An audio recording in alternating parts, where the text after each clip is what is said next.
Alors le Chok l'Israël aujourd'hui, la Gemara Ktubot 86a, le Nishmat, Avraham Barester Akoka, Be'ez Hashem. Amar Amemar, Mishme de Rav Chama, Ayman Diika Ale Ktuvat Isha, ou Baal Chov, vite le Ar'a, vite le Zuzé, le Baal Chov mesalkinan bezuzé, le Isha mesalkinan la be'ar'a. Hay kedine, ve'hay kedine. Dis Amemar au nom de Rav Chama, quelqu'un qui a un créancier, il doit à quelqu'un $100,000. Il a un terrain qui vaut $100,000. À qui il donne quoi? Alors maintenant, il veut, chas v'shalom, se divorcer, le pauvre. Alors sa femme lui dit, tu me dois $100,000. Dans la Ketouba, c'est écrit $100,000.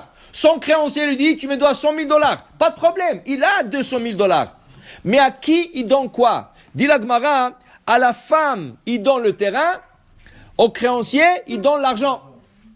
Pourquoi? Le créancier, qu'est-ce qu'il t'a donné? Est-ce qu'il t'a donné un terrain ou il t'a donné de l'argent? Il t'a donné de l'argent, il t'a prêté de l'argent. Rends-lui son argent.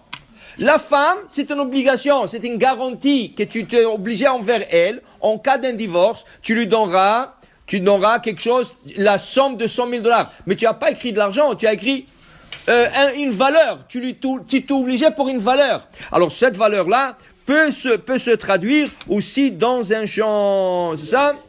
Et s'il a $100,000 au total, en comptant le terrain. Alors on va voir, il va se diviser, il va vendre la moitié du terrain et il va donner à son créancier $100,000 et à la femme il va donner le terrain. Dit la Gemara, qu'est-ce qui arrive? La Gemara t'a dévancé. La Gemara dit qu'est-ce qui arrive? Il y a qu'un terrain pour payer une dette, pas deux. À qui il paye? À son créancier ou à sa femme? Le guet. Alors la Ketouba dit la Gemara, le Baal Chov ya'avinan, la Isha lo ya'avinan la. Ouais, si les femmes vont lire cette Gemara, ils vont dire c'est grave. La Gemara dit, tu prends le terrain, tu le vends à $100,000, tu le donnes au créancier seulement.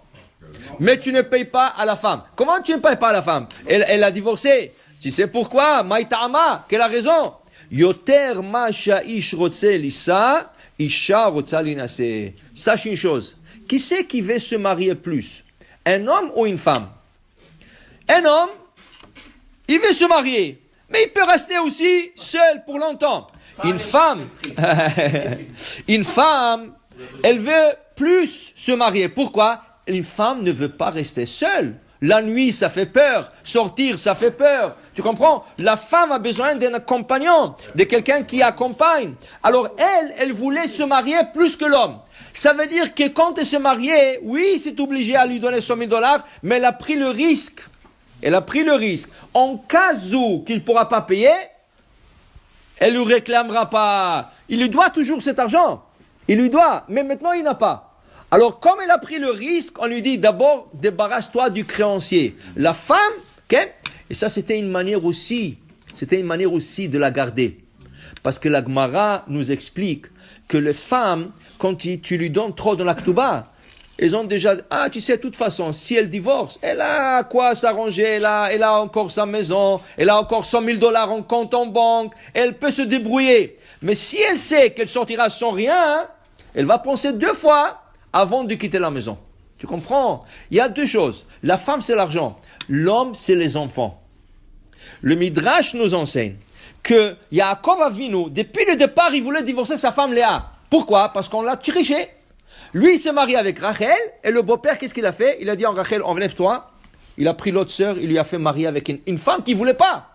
Il voulait pas de Léa. Il voulait la divorcer. Donc, au début, c'était tout frais.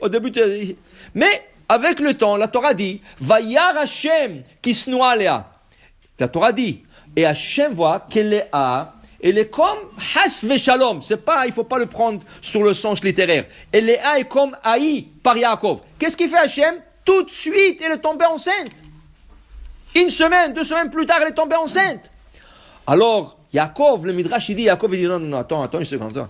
La femme est enceinte là, je peux pas la divorcer. Je vais pas la divorcer. Comment elle va être enceinte? Tu sais, un peu de responsabilité. Alors imagine-toi quelqu'un qui a des enfants, 2, 3, c'est une responsabilité. Alors l'homme doit prendre en considération les enfants.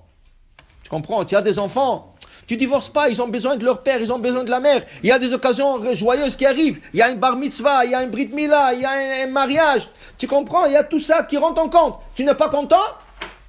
Tu n'es pas content? Va étudier la Torah. Ben, je l'ai vu, moi.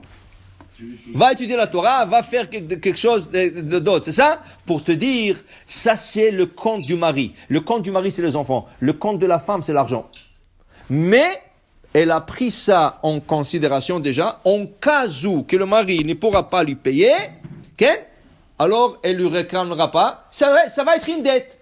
Il lui donne. De toute façon, aujourd'hui, ça marche pas comme ça. Aujourd'hui, c'est par la loi civile, 50%, mais ne donne pas trop des idées. Ça veut dire que le jeune là, il y a des jeunes qui écrivent dans la Ketouba, ils veulent impressionner la fille. Et la fille aussi, elle veut dire, tu m'aimes pas, tu me mets $52 000, non, mets-moi $1 million. Tu lui mets ça, tu lui donnes des idées. La Gemara dit, il faut faire quelque chose de symbolique et pas quelque chose d'extravagant, qui veut dire $52 000. 52, ça représente Begematria Ben, 50, c'est Ben, Noun, c'est 50, Ben. On peut Hachem qui rend des enfants, mais donc pas des mauvaises idées. Alors pour dire que chacun il a son intérêt dans le mariage, mais il faut toujours essayer que le mariage marche et comme ça ils restent pour longtemps pour leurs enfants et pour leur argent qu'ils ont travaillé ensemble pendant toute leur vie. Baruch Adonai Le'olam, Amen ve Amen.